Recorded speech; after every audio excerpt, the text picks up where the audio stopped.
বলুন। আমার মানসিকতা ভালো নেই, সুন্দর একটা গান শুনিয়ে দাও। ঠিক আছে। তুমি আমার জীবন, আমি তোমার জীবন। তুমি আমার জীবন, আমি তোমার জীবন। জানো জানার কাছে আপন, জানো জানার কাছে আপন। কেউ জানে না, কেউ জানে না। তুমি আমার জীবন, আমি তোমার জীবন।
বলবে মাসে 1000 টাকা জমা করছে না, মান্থলি টাকাটা পেলায় আমার কিছু সুবিধা হয়। দেখুন প্রভাত বাবু, খরিদ্দার আপনি ঠিক করে দিয়েছেন ঠিকই, কিন্তু তার জন্য আমি প্রতি মাসে আপনাকে 500 করে টাকা দিই।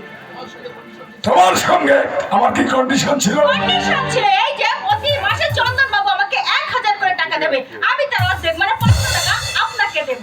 তাহলে তোমার নারীতে টান পড়ছে কেন?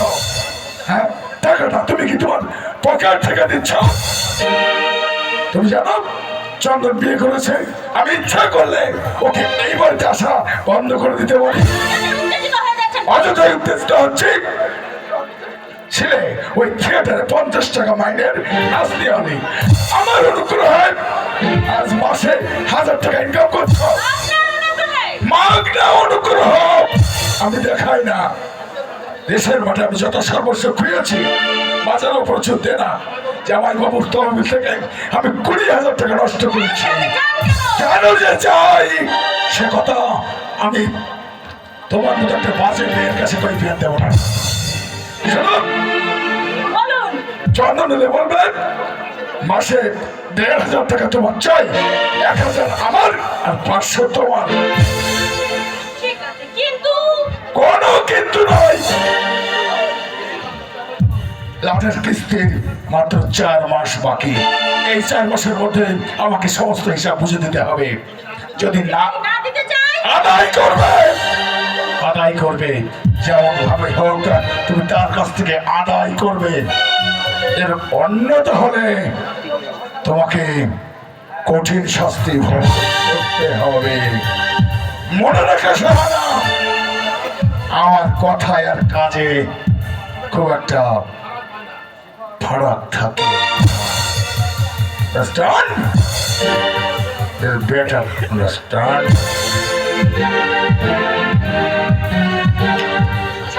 শয়তান একটা। দিলে দিলে আমার দেহকে ক্ষয় করবো আমি, আর শিখবো আপনি। ও ১,০০০ টাকা কেন, একটা কাটা করি আমি ওকে দেব না।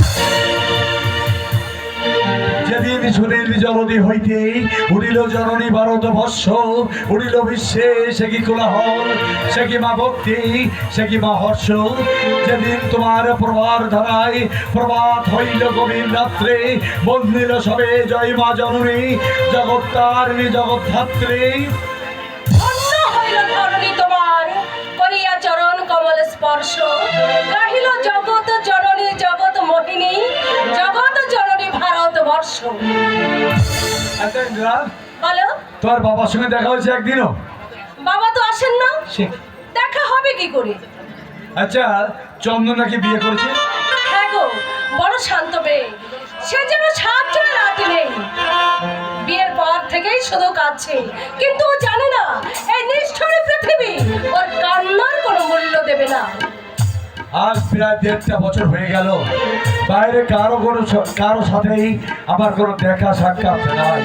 কোনো ইচ্ছে হয় মাকে প্রণাম করে মাকে গিয়ে বলি, মাগো তোমার অনাচার অত্যাচারে আমি একদিন অমানুষ হয়ে গিয়েছিলাম। বড় ইচ্ছে হয় বাবাকে প্রণাম করে বাবার সামনে গিয়ে দাঁড়িয়ে বলি, বাবা আমি তোমার সেই শঙ্কর। চন্দনকে কিছু বলতে ইচ্ছে করে না। চন্দন, হ্যাঁ, জানো ইন্দ্র, আমার বেশ মনে আছে চন্দনের যখন জন্ম হলো তখন আমার আনন্দ দেখে কে। আমি বারবার মায়ের কাছে ছুটে গেছি, মাকে বলেছি, মাগো ভাইটিকে একটিবার আমার করে দাও, ওকে বুকে নিয়ে আমার বুকের জ্বালাটা জোড়ায়। ওসব কথা এখন তুমি ভুলে যাও। বলতে চাই ইন্দ্রা, বলতে চাই কিন্তু পারি না। অতীতের কথাগুলো এই স্মৃতির পাতায় জল জল করে ভাসে। আর ওই যে ডাক্তার ভদ্রলোক আছে না, হ্যাঁ, ওকে কিন্তু আমি ২ চোখে সহ্য করতে পারি না। কেন? তোমার অসুখের সময় তোমাকে জোর করে ইনজেকশন আরে করতে শুধু বলে? অসুখের সময় কেন, আমি যখন সুস্থ ছিলাম তখন ওই ডাক্তার আমাকে ইনজেকশন দিল। সে কি সুস্থ অবস্থায়? হ্যাঁ, সুস্থ অবস্থায় ইনজেকশন দিয়েছে কেন? কি জানি রামদা বলতো, বড় বাবু ইনজেকশনটা দাও তোমার শরীরটা ভালো হবে।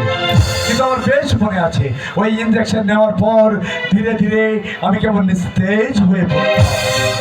আচ্ছা, রামদা কিছু বলতো না? ও কি বলবে, আমি যখন ডাক্তারের ভয়ে লুকাতাম ওই রামু ছুটে গিয়ে আমাকে ধরে এনে ডাক্তারের সামনে দাঁড় করিয়ে দিত, আর ডাক্তারও অমনি ধরে খ্যাস। দেখো, হ্যাঁ, কারা যেন এদিকে আসছে, আর তুমি ঘরে যাও। আর কতদিন, আর কত মাস, কত বছর তুমি এমনি করে আমাকে লোকের চক্ষুর আড়ালে লুকিয়ে